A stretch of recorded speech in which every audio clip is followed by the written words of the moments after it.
There wasn't anything brilliant about it. It was just a friendly act. To be honest, I knew what was going to happen. Okay, it's just that I wouldn't dare have said that at that time, because people wouldn't have believed me. As a matter of fact, what's not very well known, actually, now that you ask me, back in 1988, 11 years before 1999, I'd actually got a conference paper, which I still have, for a conference in Goa in India, and a paper that was written blatantly so that I could get a free trip to Goa.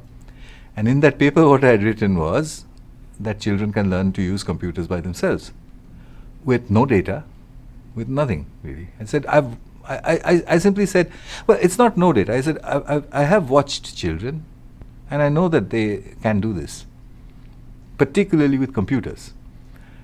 It didn't get a very good reception, because people kind of said, so you're trying to say that children given a helicopter will start flying it? I said, no, they'll crash it and they'll die. But a computer is not a helicopter. A computer is an intellectual device. You don't die from an intellectual device.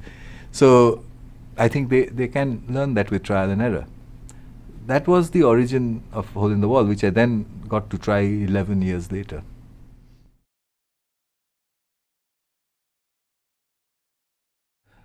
There are some what in physics you would call boundary conditions for a self-organized learning system to work properly. Firstly, the children must not be supervised. And this gets misunderstood by teachers. Some of them get really annoyed. But I don't mean it in a negative sense. I'm not saying that the teacher shouldn't be there. But for a self-organized learning situation, you must be unsupervised. The children must be unsupervised. They should have a big screen that they can share. That's also very important. A little teeny-weeny mobile phone doesn't do that. It's very difficult to share that screen. So you need to have a big screen, 32-inch, 40-inch, whatever. The third parameter, they must not be, they mustn't have a task. If you do this, then what happens is, so now you've got groups of children, you've got a big screen, you've got an internet, and they have no goal in front of them. Then they start making their goals, and self-organization happens.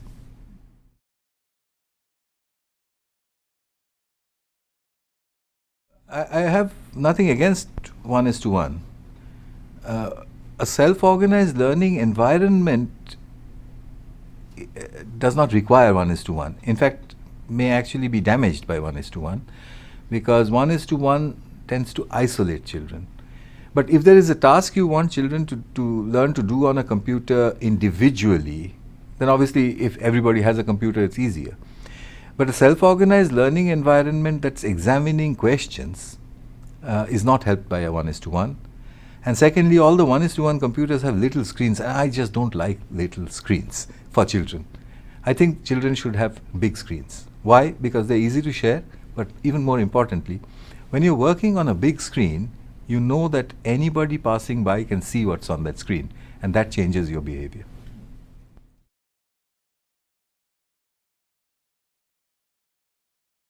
The teacher's role is very Socratic, that's the easiest way to understand it. So I haven't invented this, and again, people often misunderstand. So has he read, Vygotsky? Has he read?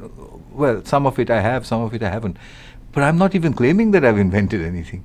All I'm saying is I'm taking an example that's 2,000 years old from Greece and saying, here was a masterful teacher who didn't have content, who had questions. And he didn't even have the internet, he had nothing, but only with dialogue he was able to drive it, which was genius, pure genius. But we don't have to become Socrates. We cannot be that good, but we have the internet. Which actually even the Greeks, I think, sort of hinted at when they used to call it the Oracle of Delphi. and you could go and ask any question and it would answer. Who would have thought that we would actually have one, a real one, in 2000 years' time?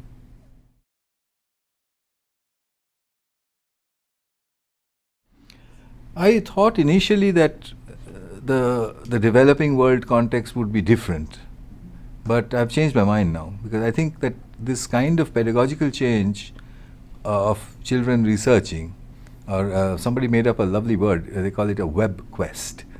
So children doing a web quest. It works exactly the same way wherever you do it, developing, anything like that. What is the teacher's role? There are two kinds. There the two worlds might differ, because there are certain areas of the developing world where you just cannot get one. So it doesn't matter good or bad, you just can't get one. So then you have to work out a teacher-less method. And people often misunderstand that to say, oh, he's making a teacher-less education. Yes, I am, but for those areas which need a teacher-less environment.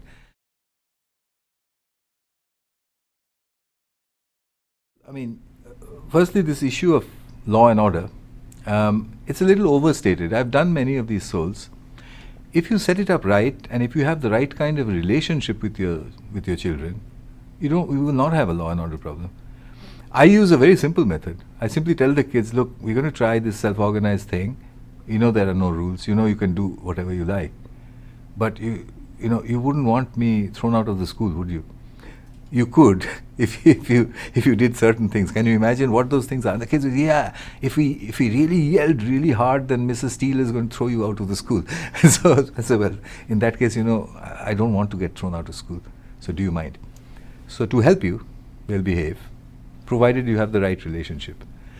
Sometimes I appoint a minister or a supervisor. That's kind of a joke. You say, well, you be the supervisor, you do the managing, because I can't manage this lot, And that guy is usually extremely effective, so you can use that. But I think it's mainly friendship that will work, not guidance, not being the disciplinarian, but requesting discipline as a friend.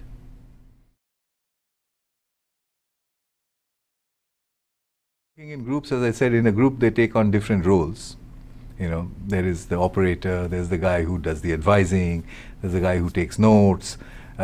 Children are helped by two very non-intuitive things.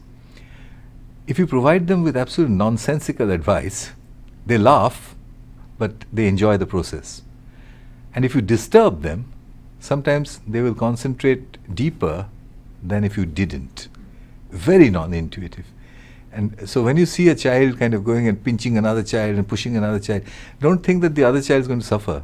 For all you know, he'll actually concentrate harder.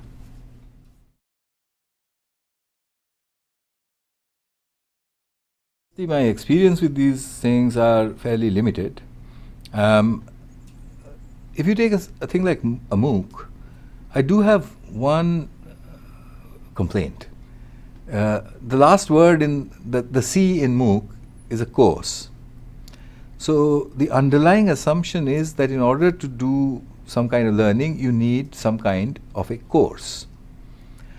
I'm not sure that that assumption is necessarily right, but right or wrong, it is from the old system being done in a new way. That's really different from saying that I will not even use the old system's paradigm of groups, of courses, of examinations.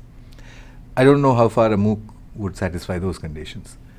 Well, gaming's another matter, because gaming does not have this association with the old stuff, unless the game maker made the game for education.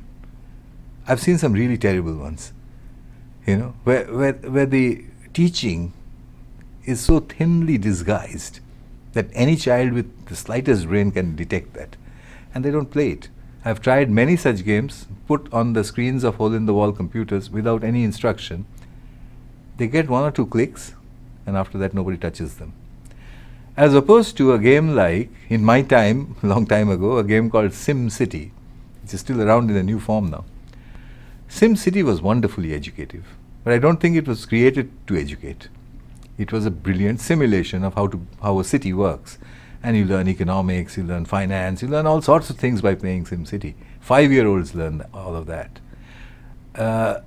It's easier said than done. It's extremely, extremely expensive to make that kind of game. So while I like the idea, I don't think it's practical.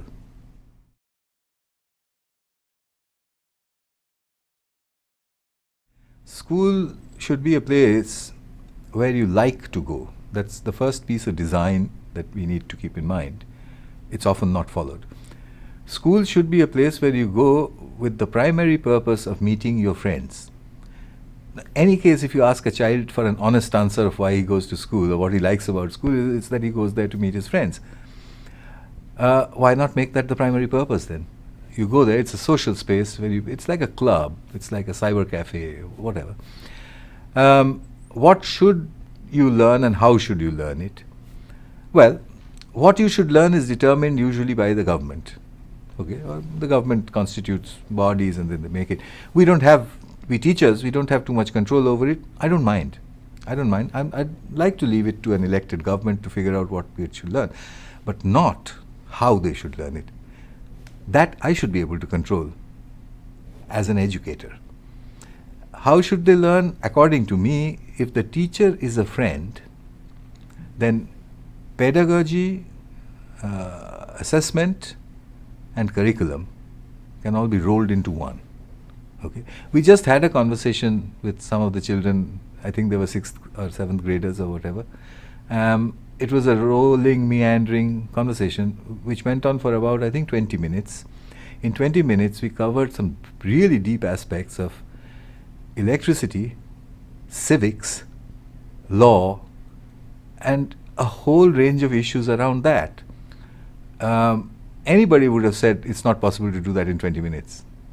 But I could see in their faces that there was understanding, and I don't think that you'll see the last of it, because they've gone away with those little brains whirring away on these subjects. So why can school not be that kind of at least part of the time, why can it not be a rolling conversation, a jolly good yarn, something that a child goes home and says, I wish it wasn't 4 o'clock, I wish I could go right back.